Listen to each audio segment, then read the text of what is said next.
Hello friends, welcome back to my channel. My name is Danny and today we are going to discuss whether or not you should continue the Kings of the Wyld series and read Bloody Rose. Or we could also talk about whether or not you should read the series in general.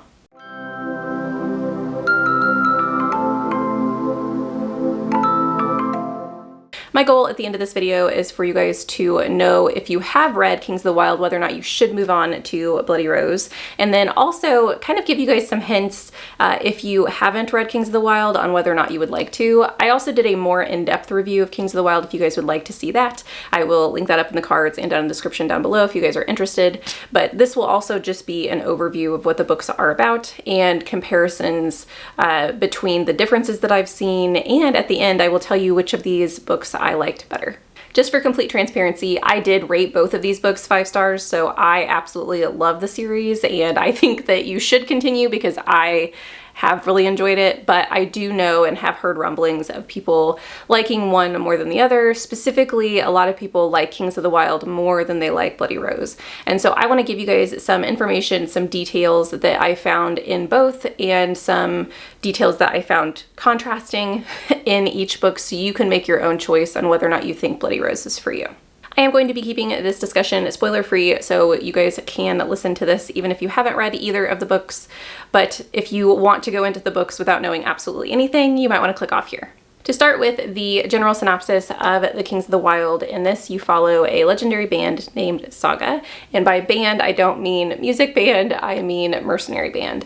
In this kingdom you have monsters and the Horde that have plagued humankind, and so they have found these groups of people who will go out and hunt them, kill them, and they've kind of made it a sport. So Saga was legendary in their time. However, the setting of this book is 20 years past their prime. They have since disbanded. They have moved to different locations within the kingdom. They've had children. They have separate lives now. Well, one of the band members comes asking for all of the band members to get back together one last time to go and save his daughter, who is in a perilous situation. So you follow their journey through the wild woods with all of these crazy monsters, and you get to see how they fare doing the things that they used to do 20 years ago. In Bloody Rose, you follow the band Fable, and they are in their prime. They are very well known.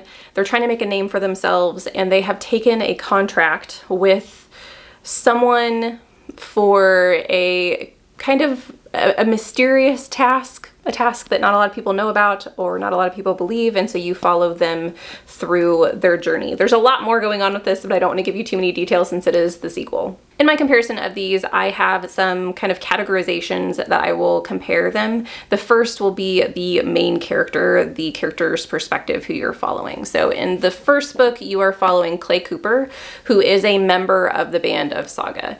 He is not the main member of the band, and he is very quiet. He's very composed. He kind of has his head on straight, and so he's almost the calming presence within the group. In Bloody Rose, the main character that you follow is Tam Hashford, who is actually not a member of the band, and she is someone who idolizes Fable.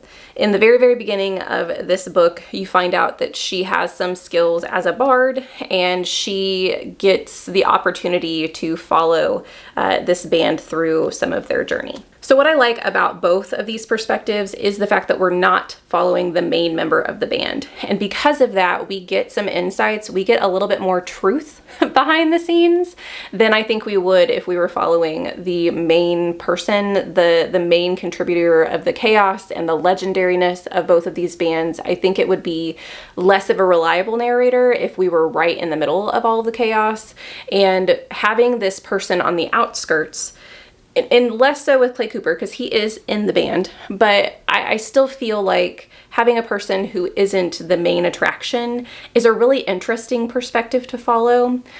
They are very different in temperaments. Clay, like I said, is very thoughtful. He's quiet.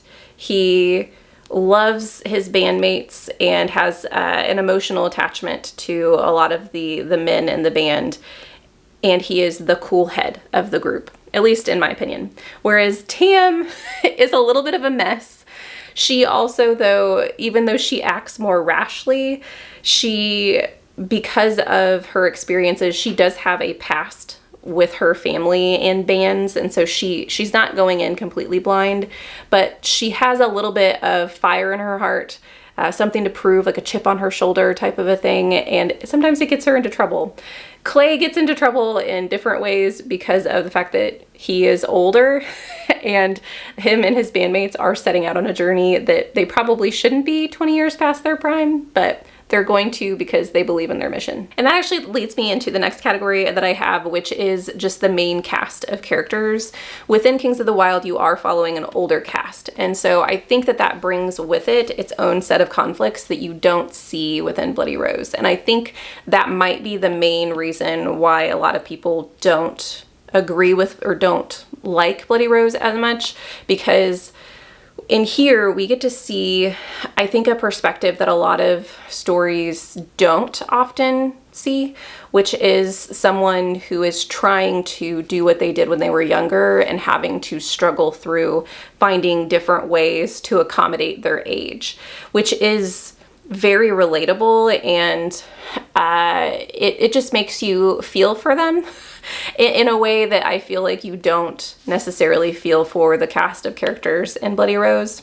I also think that because these characters are older and they have a history, sometimes they are dealing with conflicts because of the decisions they've made in the past, but also sometimes they rely on their legendary nature, the fact that people know who they are. So in Bloody Rose, in contrast, you have a younger cast of characters. These are band members who are in their prime. They are bright in front of everybody. Everybody knows their name. They aren't legendary yet because they haven't had, that many years within the game, but they are still characters that are very noticeable. And I think because of that, because of the fact that they are younger, we don't have the difficulty with aging and having to accommodate to this task that they're used to because they are in it at this moment.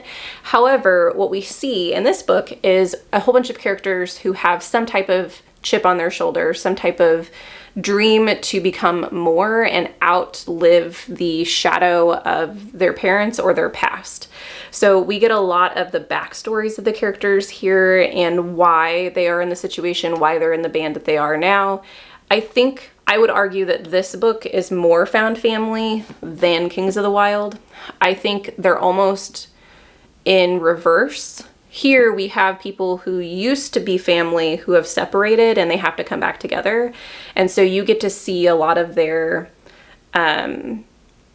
past trials and why they separated, where in this book you're building up why they're together. I also think that the reason that some people dislike this book is because some of the characters can seem maybe a little arrogant, specifically the main character, or not the main character, the main person within the band, Bloody Rose. I think a lot of people will probably not like her personality because she is very much a pusher. She wants what she wants and she doesn't really care, or it seems like she doesn't care about what it takes to get there.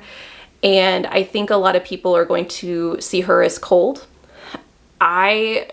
Because of, once you get through the entire story, I think you get to learn about why that is. You may or may not agree with the decisions that she's made, but I really like her character because she is true to herself in that nature, and she also realizes her flaws because of it.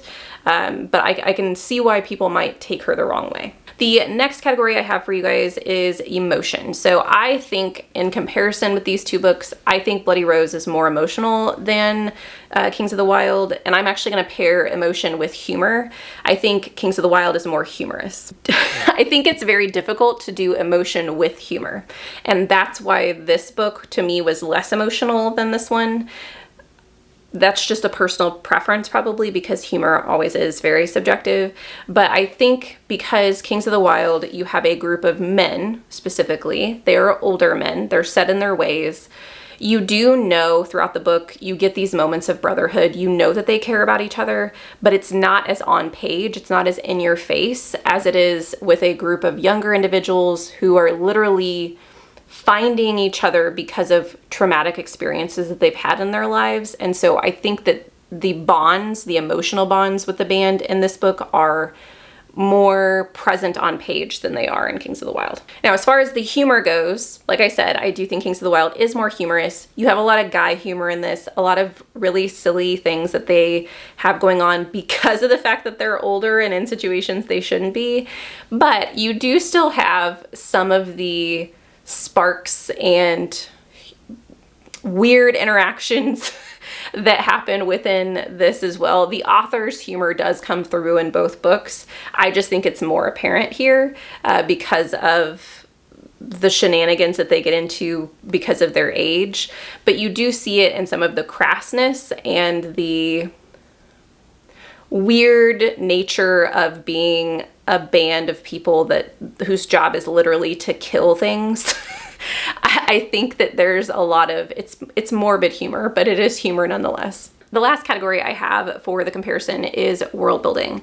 And with Kings of the Wyld, I would say you get a more global view of the world. You get to see cities compared to other cities, the Wyld, how it interacts and how it's changed over the past 20 years, some discussions there as well. And I think that that allows for Bloody Rose to be more specific and more focused on the arenas. So in Kings of the Wyld, you do learn that there are like gladiator cathedrals, not cathedrals, coliseums, like things where the bands will go and fight monsters. And you actually get to see more of that in Bloody Rose because it was set up in Kings of the Wyld. Due to that, you get to see more kingdom politics in Bloody Rose than I believe you got to see in Kings of the Wyld because it was set up in this book. I also think that the story gets much bigger and much broader in this, and it does add to some of the storyline within Kings of the Wyld. I'm not going to say much more about that. But if I had to compare the world building, I think they both do an excellent job, but I think this one is more global. This one is more specific to the cities, the kingdoms, like what the bands have had to do and how they interact with one another. I think this one is more specific. Now, for my overall decision, which one of these books did I like best? I told you at the beginning of the video that both of these are 5-star reads. So I think that both of them are absolutely excellent. I had a phenomenal time. The audio for both of these is also really good if you guys are interested in audio. However, out of both of them, I think my favorite is Bloody Rose. I know I'm going against the grain because a lot of people that I have heard that have read the series really prefer Kings of the Wyld. I don't know. I liked the emotion in this book. I liked the fact that I was able to connect with the characters more than I did with Kings of the Wyld. Once again, I loved both, but because of, I think, some of the character connections that I got in Kings of the Wyld, I got to build on those. But even without those, the new characters, the new band that we follow here with Fable and their backstories, learning about them the way that we did in this book, I think made me have more feels for the book. So I had more connections, is really, it's simple as that, I was more emotionally connected to this book than I was with Kings of the Wyld. But you should give both a try. If either of these sounds interesting to you, I would say that you do have to read Kings of the Wyld before Bloody Rose. You could probably get away with reading these as standalones, but within Bloody Rose, there is enough pieces of information, almost Easter eggs of information from the previous book, that you might get frustrated with some of the historical stuff that gets brought up if you don't read Kings of the Wyld first. So I hope that was helpful for those of you who have been considering picking up book 2 or picking up book 1. Let me know in the comments down below if you guys have read these. If you've read both, let me know which one you liked better. And if you have only read Kings of the Wyld, let me know if you are going to continue on with Bloody Rose. Thank you guys so much for watching this video. I hope you have a lovely evening, and I'll see you in the next one. Bye.